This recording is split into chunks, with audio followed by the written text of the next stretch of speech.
podcast. I am Not Great Parent Molly, and this is my co-host, Not Great Parent Nathan. That's me. Hello. All right, well, here we are again for another episode. So Yeah. let's tell them about why we like to say that we're not great parents. Yeah, so we're not great parents because our goal is we do not want to be people who get caught up in that endless pursuit of greatness, right? Greatness is elusive. What the world says is great. Having a great marriage, a great family, a great career, a great life. Great travel experiences. Oh, yes. Yes. All those things. Lots of money. Yes. Yeah. And it really is very curated and unique to the individual. Like I think that person gets to decide what their idea of greatness is. Right. You know, and so it has really become very complicated. I just recently was listening to a podcast where a guy, and I really like this podcast. I'm not going to say what it is because a lot of my ideas come from this guy, so I think this would be best enough for me. It's hard to plagiarize if people are... That's right. People know who I'm stealing these ideas from. Stuff from. No, but his name is Andrew Root. The reason why is they've changed the name of the podcast like 3 times. I think it is currently called When Church Stops Working, but I don't think so. At one time it was called New Time Religion. And that's not a good name. I like When Church Stops Working. They called it like 1,000 things. So anyway, he was talking about, the reason I like it is I was listening to it. My wife said, "Oh my word, this sounds like you." His daughter, he and his daughter went on a trip to Jerusalem, and she said, "Oh, this is on my bucket list." And he said, so then I went on like a 10-minute tirade about how bucket lists are stupid and all these different things. The Jerusalem trip didn't sound like you. The tirade about the bucket list might be. About how ultimately it's this postmodern idea of all these. And Jennifer was like, "Dear Lord, this sounds like doing anything with you." So you're listening to yourself on this podcast? But his point, and I think this is the right point, is he said if you think about the problem with bucket lists is that they are all, there's this idea that there is this uniquely great life, and it includes all these things that I need, these experiences that I want to have. You know, I've never been to Italy. Right. I've never seen, you know, a sunset on the beach, or, you know, these different things. I've never gone skydiving. Whatever your bucket list is. Right. And everyone's got their own thing. And he talked about how it actually prevents us at times from living the life God calls us to and sacrificing in the way that we're supposed to, because we really do think a good life is not giving up any of these things. And so anyway, the point that he made on it was, he goes, could you imagine somebody trying to end up going to Omaha Beach for you know, World War II D-Day and going, "Oh, but I never got to see a sunset on the beach." He goes, "No, there was no idea in the previous life that I'm somehow missing out if I haven't had these uniquely curated experiences in their life. A good life would have been if my life ends in this sacrificial way." That was meaningful. Or I've done things throughout my life that were sacrificial. Yes. But not, I completed a list of experiences. Yes. And so greatness, this is a long intro for this episode. Hey, it's all right. It's a new intro for this episode. There you go. Greatness often in our world is people saying, I have a curated list of things I wanted to do, right? And I wanted to accomplish, and it's unique to me. But it often requires so much effort. And often when I get to whatever that is, it was never as satisfying as I wanted. No. The pursuit was more enjoyable. As I heard someone say this the other day, that planning your vacation is always more exciting than going on your vacation. Oof, that is often true. That you're always like, man, this is going to be a great have trip. A vacation from your vacation. Yes. It's so exhausting. You have so many expectations. The expectations are exciting, not the other. And we want to be people who are living in the goodness of God, which means often living in the mess of our life. Yeah. In the broken parts of our lives, in the dreams that didn't get accomplished, the things that didn't work out, with people, as this episode will be about, that often frustrate me and aren't the way I want them to be. Yeah. And still saying, how can I seek first God's kingdom and His righteousness, what He calls good? So that's in the longest possible explanation. Oh, come on, you could do it longer. I should say this. Normally, Right, Molly real. does the That is explanation. true. I'll be taking it back next I week. was about to say, people are like, man, this Gosh. episode could have been 25 No, minutes. what people did was they heard you mention that other podcast and they're gone. I will tell you this. Not only they were gone, but not to listen to that other podcast. They just skimmed ahead to the next time Molly Oh, talked. yeah, right. I'm sure. So- But Anyway. we'll see. I don't know. But that is true. We are going to pursue the goodness of God. That's what we talk about in here. We talk about, our own experiences as parents and just what we're trying to do too in our own homes. So this current series we're doing is Yes. really fun to me. It's I really like it. Confessions of a Not Great Parent. Yeah. And so what we're doing here is we've asked for you guys to submit confessions, and we've had some of our own thrown into the mix. And what we do is we get the confessions that you guys submit on the form, which is in the show note. There's a link to it in the show notes. But we take these confessions, and what we do is we look at them and we say, okay, these confessions might actually, we either confirm that they're actually okay to say, Right. or we correct, meaning we go in and we say, you know what, this confession is outside of what we're talking about in the seeking of the goodness of God, and we do a correction and say, okay, let's look at it this way. Yes. So we have a new confession that came in from one of you. This isn't one of our confessions, although Yeah, it sounds like the one. funny thing is most of these confessions could be any of them, could be ours. I think there was a time in our brainstorming, these words almost verbatim came out of one of our mouths. And not for just, sure of it. I want to give credit because it is not just Molly and I who No. are at work on this podcast. We also have Sawyer, our youth pastor, helps out with this. You guys have seen Jason and Ed who occasionally contribute. But even behind the scenes, Sawyer and producer Charlie Your wife and comes my in and wife helps Jennifer's us. also in on those meetings. And often it's very much just us talking about our own families. children. Yeah, our own families or our own children, our own relationships Something with our we parents. did, yeah. And so I think this next confession was something one of us said at some point, which I guess let's just get into it. Drum roll. Yeah, the confession is, my kids get on my nerves. That was all they said. Now, if you can't relate to this, go ahead and move on to a new podcast. Yeah, you need to but find we the- know that you're not changing now because we all know our children at some point has gotten on our nerves. Yeah, and I'm assuming... Yeah, what do you think they meant by this? I'm assuming it almost feels like a question is it okay that my kids get on my nerves? Right. And- It's my yeah. kids get on my nerves, I'm assuming probably regularly, and Yeah. so they're feeling somewhat bad about that or guilty. Yeah. Similar to when we had the conversation about I don't really like my child at times. But this is, I think, my kids just get on my nerves. Yeah, and so I think we really have to kind of break this idea down to something different because we did do an episode, and you can go back and see it. It's one of the very first confessions we did. Episodes. I think the episode is titled, I Don't Always Enjoy Being With My Kids, or something like that. Oh, I made it harsher. I don't really like my kids. Yeah. Well, I think that was one of the ways we talked about it was there are times that being a parent is not enjoyable. Right. And so we've talked about that idea of the importance of delighting in your kids and the way that God made your kids. I think in this episode we need to talk about a different kind of aspect of this that we almost talked about on that episode. But I know these episodes are long. They're like 35, 40 minutes. Sometimes we got close to an hour. Oh, yeah. But we often could go longer, and so we have to cut it back. And so I think the thing that we want to talk about first is, yes, it's okay that your kids get on your nerves because I don't know that there is a way to have a relationship with anyone where that person at some point doesn't get on your nerves. No, I think if someone gets on your nerves, you probably could use that as even an indicator of that you actually care about the relationship. Sure, and yeah. that I think there aren't any relationships that we have, people that were at least close relationships, Right. where someone doesn't get on our nerves. Yeah, I would say, there's that phrase, I don't know if it gets used outside the church world, but it often gets used in the church world, that's everybody's normal until you get to know them. Oh, yeah. That everybody seems normal and healthy, and man, that's a good guy. Or as my mother used to say, normal is just a setting on the dryer. There you go.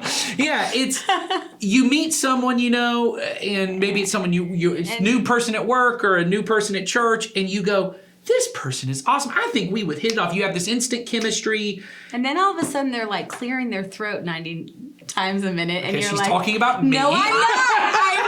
I'm not. But, no, I don't think I've ever heard you do that. But I'm saying. Oh, that's hilarious. I don't think I've ever heard you do Oh, that. so- But I'm saying, that's what I mean. You get to know somebody, you think, wow, they're great. And then all of a sudden you're like, oh, now there's something. So Or it could be situational, that they annoy you in a certain situation or whatever. But no, that was not about you. I'll see if I can find the picture because I think my wife kept it. One of my daughters drew a picture of me Clearing your throat. and put a little bubble, like a little text bubble next, like a comic book, next to my face. And all she wrote was QA. And they said, what is Daddy saying? And they said, it's that noise he makes.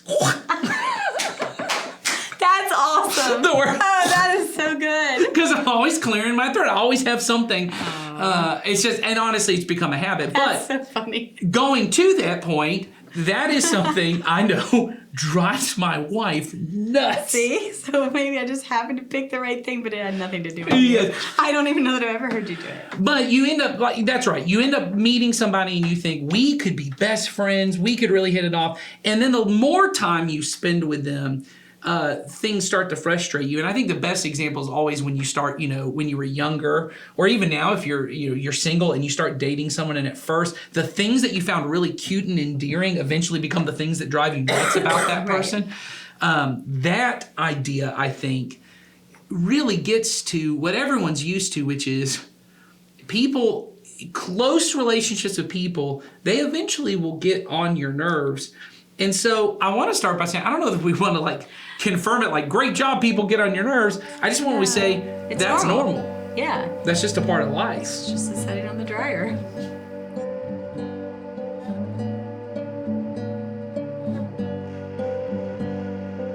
So I think that people getting on each other's nerves is a normal thing in life, like we said, and it's actually something that we can find at different times in the Bible. I mean, if you go back into the New Testament and look at Jesus, think about the time, and they're traveling around, he and his disciples, and I've watched The Chosen. I don't know if you have. I do. I like The Chosen. But you can see they get on each other's nerves even in that. Oh, yeah. And there are several times in the Gospels, and I'm not going to say it is clearly in there for No. people who don't want to agree with me, but I think you could make an argument for sure. There are times that Jesus seems very frustrated with the disciples. Yeah, in his word choice, or Yeah. in the way in which he says something like, I'll tell you again. Yes. How Yeah. many times as parents do we say, I'll tell you again? Yes, or Or- there's a time where he says, "You faithless people," right? Yes. Like he goes, "How long?" At one point, I believe the phrase is, "How long do I have to put up with you?" Essentially. So if that isn't getting on your nerves, I don't know what is. But Yeah. I don't think it's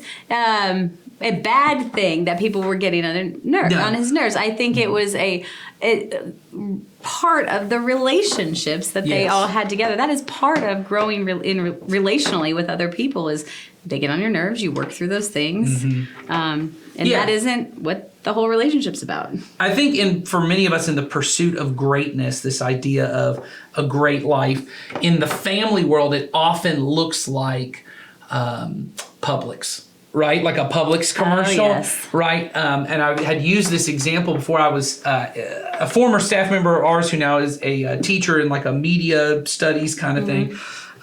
Bill Kaufman, Billy Bill C on TikTok for those who watched our Or TikTok Be episode. Real, you mean? Oh, Be Real. Yes, thank you. We Maybe have- oh man, if Bill has a TikTok, sign me up. But We're going to ask him and we'll put it in the show notes. If he if he does. has one. yes, on Be Real, Billy Bill C. But he had asked me to come down and talk about really writing and all those kind of things. So I did a comparison for a lot of people on commercials because I kind Right. of written things like that here for us at church. And we were looking at Publix commercials. And when you look at Publix commercials, what they're really selling is if you come to Publix, your family gatherings will be warm. Yeah, if you come to public, you're gonna have the perfect Thanksgiving. Oh, yes, it's going to be warm. There's going to be no Those conflict. little pilgrim people and smiles on everyone's faces. Yes, and, exactly. I mean, Warm those lighting. little salt and pepper shakers, pilgrim people. Yes, exactly. Yeah, not actual pilgrims from the past. But then I compared that But with... it's a feeling you get when you Yes. watch it. You know? Well, and it really comes down to, and this is the phrase that I use a lot, which is a frictionless life. Oh, that yes. what I want is, Publix has this idea of a holidays that is calm Everyone put the turkey in the oven at the right time. Yes, everything tastes perfect. Everything comes out right. Everyone's happy. No one right? spilled on the table. Someone came home from war. It's like everything. Yeah, some big surprise at the end. Yes. And so it's frictionless. Everyone's able to enjoy each other without getting on each other's nerves, bumping into each other, or having any of that. Nothing went wrong. Then we watched a Walmart commercial. And what I told him, I said, is very interesting to me about Walmart is, one, Walmart was insanely diverse. It had multiple different ethnicities and even languages. And like you could tell like different nations were represented. It's like, because it was like Walmart's everywhere. But then the part of it was a Christmas commercial. And whereas the Publix one was like, everything's running and everyone's doing their thing. Walmart was, I forgot to get wrapping paper. I got to go out on Christmas Eve to get it. One is the dad's trying to hang up the lights and then he pulls, not only that, but he pulls a bunch of shingles off the roof. The oh crap episode. Yes, exactly. And what I said, what does this communicate? And they said, Publix is the life you wish was possible. Your bucket list. Yes. Your bucket list holiday. It's your bucket list holiday. And then they said, and these were high school students, they said, Walmart is what life is actually like. Oh, true. Which is messy. It's messy. It's friction. People are annoying each other. You're trying to cook something and the kids are talking loud and they're getting in the way. What it is it's not according to plan. Yes, it's just the way that life works, and it's not frictionless, it's full of friction. And I think the important part that we want to talk about is there is no such thing as a frictionless life, but most of us are trying to get that way.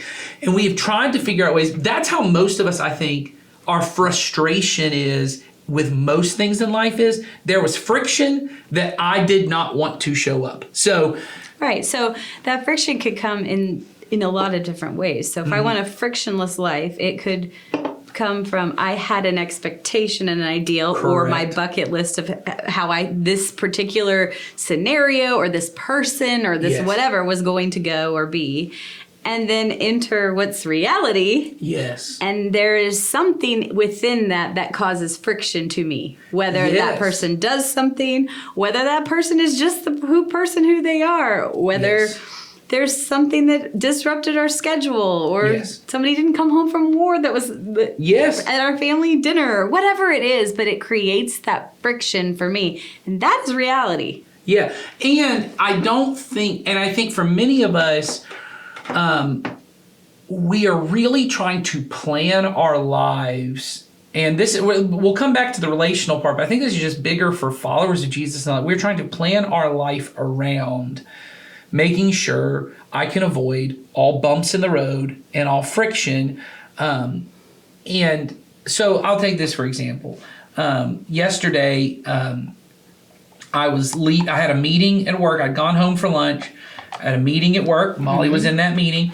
And as I'm pulling out the driveway, I can feel, oh man, I got a flat tire. So I have to back in. It was, 90 degrees outside. It's humid as all get out. I have to get out, change this tire, and I was, and I had apportioned my time in such a way that I had exactly the amount of time to get to that meeting. Really? Because you were only 7 minutes late, I think. Well, it didn't take me long to change the tire. I was like, dang, I'm calling you next time. I drive really bad top cars and do not do effective tire maintenance. I'm really good at changing.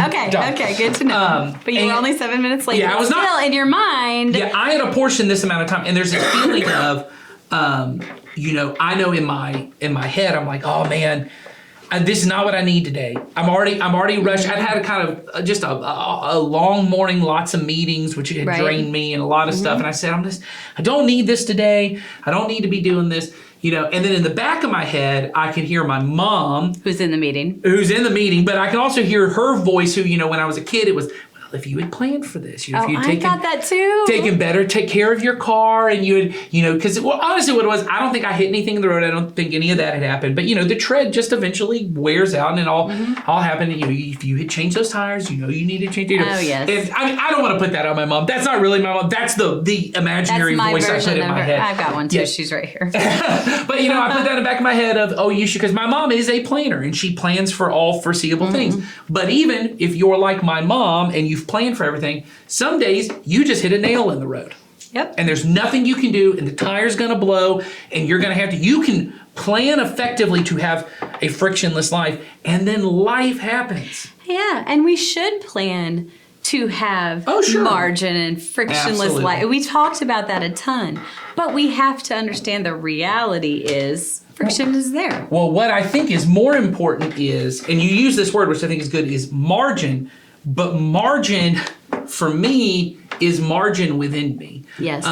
And so if my goal is to have a frictionless life, here was my first thought when I hit this bump in the road. I'm often like 2 minutes late to everything. I'm very rarely like 10, 15 minutes late, but I'm also very rarely like on time for anything. I'm with you. I'm always a little bit late. And there are people in my life who are always like, oh, here's Nathan, he's late again. There are people in your life that have said to me the phrase, if you're on time, you're late.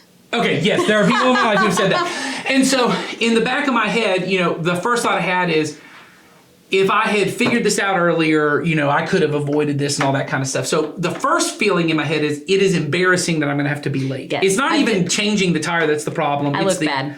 I look bad, right? So what though, and I think this was good because my wife said it to me that day. She goes, I was really impressed. Normally this kind of thing would send you over the edge. Right. It would make you really frustrated. But I know you were just very calm. You just handled the situation and moved on. But that's because what most of us are making preparations for is, how do I make sure I never have a flat tire when I don't need to have a flat tire? Not, how do I become the kind of person when an unexpected flat tire happens, I don't explode? Because often, and these people in your life, all of us do, you may be this person in your life. When you are a planner, I have one of my children, she is a planner. Oh, yes. She fixes and makes sure everything where she can never look foolish or have anything happen. And then the moment something unexpected happens, Falls apart. because I planned it. I had done everything right so that nothing would fall apart, and then it did fall apart. That's a bigger deal than being the person who didn't plan. Now, if the person who didn't plan also falls apart, that's a problem. What we want to be is the kind of people who within our spirit can deal with friction in our lives, including an annoying person, or a frustrating person, or even an offensive person, somebody who's doing something bad and irritable and out of their way to do harm to me. How can I deal with them in such a way that I don't lose control? And so I think every parent can relate to this. Like yesterday, when I lost my flat tire, luckily, I think my kids have become wiser. They did not come out and go, Daddy, what's wrong with your tire? Not a good time would have been to come out and talk That's to me. where you would hope you'd had that personal margin not to flip out. But I've had other times in my life where I didn't have that margin, and my kids come out and I go, now is not the time you can even speak to me. Yeah. Don't look at me. Don't come out. We're not related. Don't come talk to me. Don't ask me. Because I have girls. I do that too. They come out and they go, Dad, They want you all the look like you details need a and- hug. And I'm like, don't touch me. Don't touch my body. Don't. Because I have no margin. Yeah. I have no area for these children. And so often when my kids get on my nerves, the question is not, is it bad that they get on my nerves? It's, do I have the space in my life that someone can be a way I would not want them to be, and I'm okay? Say it again, because it's a really good question. The question is not, the thought to think through is not, is it wrong that someone gets on my nerves, or is it wrong that having a flat tire frustrated me? I think a lot of times what we think is, that's the problem. I shouldn't have been upset that I got a flat tire. Well, no, that's not true. I was upset. I was not happy. The question is, have I, in my character, become the kind of person that when I have a bump in the road, when I have friction, I don't fall apart? That I don't react in a way that is unloving. And Jesus had this way of responding to his disciples when they were out of line and they were causing friction in his life, where he responded in a way that was loving. Even when he said, you faithless people. Yes. He was not trying to belittle He wasn't them. saying you horrible He wasn't attacking them at their core. He was saying, this is what I see in you, Yes. and I'm trying to get your attention so that you can. Well, he's trying to call them to greater faith, Right. right? And even when he says, you of little faith, he's trying to call out this problem. Even when he says to Peter, get behind me, Satan, right? Yeah, He's ouch. Yeah, he is not, I want to belittle you and make you feel small. He's saying, this situation, I'm trying to call you to something else. And I do think, so when my kids get on my nerves and I'm changing a flat tire and I'm wound up, my kids come out, it might be appropriate for me to say, Go inside. yeah, to say, hey, now's really not a good time to speak to me because I'm a little frustrated doing this. I don't have time to speak to you. I don't want, maybe you should go do something else and then I'll come talk to you in a minute. Because part of preparing them for life is to explain to them, not everyone is available at every second. Right. And it's better to make that explanation to them in this scenario, like these scenarios up front, than when you're on the back end apologizing, saying, okay, I blew up on you again, or okay, because while we need to have those moments and we need to do that to show our children that, hey, we can come to you and say we're sorry for things, it doing it on the front end is showing them, hey, you matter to me. Right. So I right now cannot, I need to take care of this scenario and then I'll come back to you in that. So Yeah. I think, we have to just remember life's messy. I mean, Yes. we say that here all the time because it's true. Life is messy. We got That's flat right. tires. We got annoying people. We've got kids that are driving us crazy. All these things, we have expectations that are unmet. We have things that happen in life that people hurt us and all these different things. And life is messy. But we have to remember that the mess isn't the problem. That's right. We can't, and that we can't avoid it. Yeah. Avoiding it's not a solution.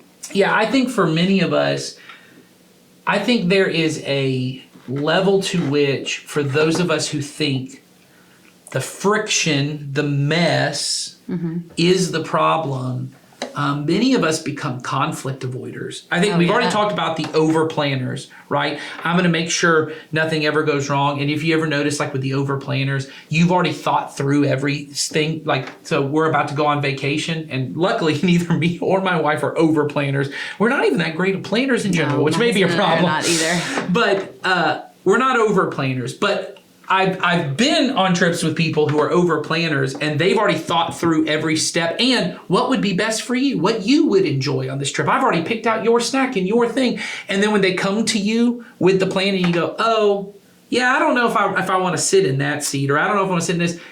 Way to ruin it. They start to fall apart a little bit because there's this feeling of, I planned so there would be no friction. I planned so that everything would go smoothly. Yeah, you sat in this seat because you and this person often have arguments, so I moved them to another seat and we had this whole thing, or I planned the exact amount of times to stop so that no one would have to complain about the bathroom, or whatever it is. Whatever the planner did. And when these other people fall apart, when these other people cause friction on that plan, your plan did not save you from friction. It caused additional friction that didn't need to happen. But then there are other people, I think, who, because we don't want friction, we become conflict avoiders. And so my spouse behaves in a way that I don't enjoy, or my kids behave in a way that I don't enjoy, or my boss behaves in a way I don't enjoy. And instead of having a healthy conflict about it, and I don't even mean, I think conflict is one of those words that people get really emotional about, like what I just said is go yell at someone. Conflict is you are doing something or think something or feel something that I am on the other end of. And ultimately, we've got some friction. We've got some friction. So when I go to or I'll say this, when my wife has come to me before and said, hey, when you told that story at that party, or hey, when you told that joke, here's how it made me feel. That was a conflict because she was saying the thing you did hurt my feelings or whatever. That was good and healthy and necessary. And the right response for me in that moment is to say, right, I'm sorry, I'm going to work and not do that anymore, right? We've talked about that before about conflict. But sometimes the conflict comes in not because anyone did anything wrong, but it just irritates me. We were talking about the throat clearing noise, right? My wife doesn't like that noise. I'm not doing anything harmful to her. Right. Or sinful. Yeah, or sinful. That's what I mean is it's not harmful. I don't do that. And then she goes, man, that makes me feel really insecure. Yeah. Like that makes me feel terrible and you're hurting my feelings. It's not that. It's something that you do that just irritates. And if I can stop, it's just a thing. Well, what she has to do is ultimately go, that's something I have to deal with. Or it's often my energy, my volume, You're freaking loud. Let's just say it. Yes, is often grating to her. Right. And what can happen, I think this can happen in relationships. There are certain people go, I just need to swallow that and deal with it, and not ever bring it up, and just never talk about the conflict because I don't want any friction. I don't want to make them feel bad because that's just the way they're wired, and blah blah blah. Other people are on the planner side and go, if I can just kind of trick that out of them and get work it out, tell them enough solution stuff, it out. I'll fix them right up. That'll fix the problem. And neither one of those is the solution. I think having open, honest conversation about it. But then when I get to a place where I realize, hey, this isn't harmful, maybe it is my job to get over it, but it's also my job to be honest about it. I'm thankful for the fact, I really am, that I know my volume, my energy, the amount I talk, at times is grating to my wife, right? That doesn't mean I can fix that aspect of my part. That's just part of it. No, and it also doesn't mean that it always is grating to her, because probably it's something about you that she loves at the same time. Absolutely. It's not an or thing. It could be in this moment, I need some quiet time, and you're loud. And it allows me to try and anticipate that. I now can see the signs and go, maybe I just need to not talk for the next hour. She needs to have some wind down time. Maybe I just need to go do something on my own, or whatever the thing is. Because she's not rejecting you. She just needs... It's not you, it's something about you in that moment. Or it's something about her. or it's about her, but it's something about you that in that moment is causing friction for her. Right. So I think avoiding the conflict is not the solution. I think over planning around it. Right. Both of those, and this is the truth. I hadn't thought about this, so we said it. Over planning ahead of time and avoiding the conflict are both trying to avoid a conversation. Yes, they both are trying to avoid any kind of friction-filled conversation in the middle. Yes, I am trying to plan ahead of time so that you and I don't ever even have to talk about your feelings. Yes. I can just assume what your feelings are and make the decision for you. This person is like, because I've assumed what your feelings are, I'm not even going to talk to you. Because often, and I'm sure you found this, when someone said something that hurt your feelings or made a joke that was over the line or just something, it's like, hey, when you enter the room and you're just really loud or whatever it is, and someone brings that to you, and I'm sure they may have even been like nervous of, they're gonna get real defensive. Your first thought, at least for me, is not usually, especially if they come at it the right way. Right. Is not, how dare they? My first thought is, oh wow, I didn't even know that. Right. Most of the time, I wasn't even aware of that. And now that you've brought it up, it's not that I can change my wiring or my personality. But I might be more aware. I might change how I enter a scenario, or I'm not as offended because I now understand where you're coming from, and I can think through how I want to respond in that.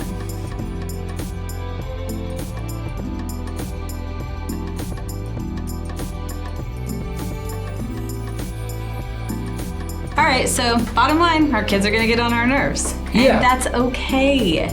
Yeah, and I think we have to figure out, how do I, as mom and dad, identify if the friction is something that needs to be confronted and had a conversation, or whether I just need to move past this. Because depending on your kid's age, it could just be they're being 7 years old, and 7-year-olds are tough to be around all day. Yes, I have a lot of this with both of my children. Yes. Sometimes Henry, for example, who is 11, makes a lot of random sounds and things. And it annoys me. And in my mind, I say things like, well, this isn't a good time to do that. Well, why not? He's not doing anything wrong. He's not disrupting anything. We're in the car, and he's kind of annoying me with something. So that is just not something I need to get onto him about. He's not sinning. He's not doing anything wrong. I know he's not doing that same noise, to interrupt somebody else. And so I just need to let that go at times and go, okay, well, this is annoying me, or this is getting on my nerves, but guess what? It's my nerves, and it's something I shouldn't have to worry about. Now, if Henry was in fact doing that, and my mom was in the car too, or you were in the car, and he was making noises that interrupted you, an adult who I want him to not be interrupting, then I address it. Yeah, I think those are the key parts. Is I think you have to look at, our job as parents, it is to ultimately guide them to love God and love people. That is what we're trying to get to. And part of loving people is being hospitable, right? Is being the Right. kind of person who, in my body, I am trying to make things good. And I want you to feel like I thought about you. I thought, because that's what hospitality is. People who have a lot of hospitality are the kind of people, they make room for people that I didn't have to do all this for you, but I did because I thought of you. I put effort into it before you even showed up to know that you were going to be here. And I try to teach that to my kids a lot is, like you said, you don't interrupt an adult. You listen, and when you get a chance, you go up and you ask a question. You don't just, if two adults are talking, you don't just run up and start having a conversation. Now, it's not sinful that they do that, but it is about saying, hey, you want to show this person, I respect you, I respect what you have to say, so I'm going to wait until you're done to have this conversation. Or, I say this to my kids a lot, there are lots of little jokes that 7-year-olds think are funny, and once a kid thinks something's funny, they say it like 30,000 times. Yes, and they laugh with like 30,000 different laughs. Yes, and I have to say to my kids a lot, one and done. That's what I say. I say, hey, that's funny. Say it one time. Don't say it again. Not because I want to ruin their fun. And I know a lot of parents are like, oh, just let them be 7. Just let them do this. But I'm not really setting my kid up for success to make them think that every golden thing they think, why are you laughing at me? Someday your children are going to say to you, Daddy, one and done on some Oh, joke. 100%. Some joke you tell on repeat. 100%, I'm yes. like, oh no. They said that, they go, Daddy, you're going on a little long. Yeah. It's really important for me to set my kids up for the best success. If I want them to be people who love God and love neighbor well, I want them to be able to think about things from another person's perspective and to think, so we say this, we are a very big family, and we really much say, hey, you're not the only kid in the family. You're not the only person. So we have 4 kids, we have 6 people in this car. You don't get to dominate every conversation. Right. You don't get to tell all the jokes you want to tell or whatever the thing is. We all have to leave room for each other. Well, that is me still having, it's me entering into that conversation. It causes a little bit of friction, right? And I may get on their nerves. Maybe we need a whole episode on that, is I get on my kids' nerves. Well, that'll be a solo episode. Yeah. I won't be here because I never get on my children's Yes, nerves. exactly. But that's part of the job, is I have to get on their nerves, and not because I want to beat out of them the things I don't like about them. It's because I want to prepare them for relationships with other people where they can think about people from other perspectives. But the goal for me as a parent is my kids are going to get on my nerves, and that's okay. That doesn't mean I don't love them. That doesn't mean that I'm a bad parent because I don't. It just means it's part of life. And the friction in life, the mess in life, it's not bad. It's just part of life. What's important is, how do I respond to it? Right. How have I prepared myself to be the kind of person that mess and friction can happen and I don't fall apart? Right. Exactly. Because if we fall apart every time, then we're not living like Jesus wants us That's to. exactly right. And we're going to pursue greatness, not goodness. Yep. So. I think that's it. All right. Well, good luck with your kids that are irritating you this week. Yeah. We'll have the same thing at home, I'm sure. And Yes. Tune back in for the episode about how we annoy our children. Yes, exactly. Exactly. Anyway, if you have any confession or question for us, again, there is a link in the show notes, and we want to hear from you guys. We love getting questions from you guys and confessions from you. If not, we come up with our own. So send them in, and we will see you all next time. Have a great day. A good day. A good day. Bye.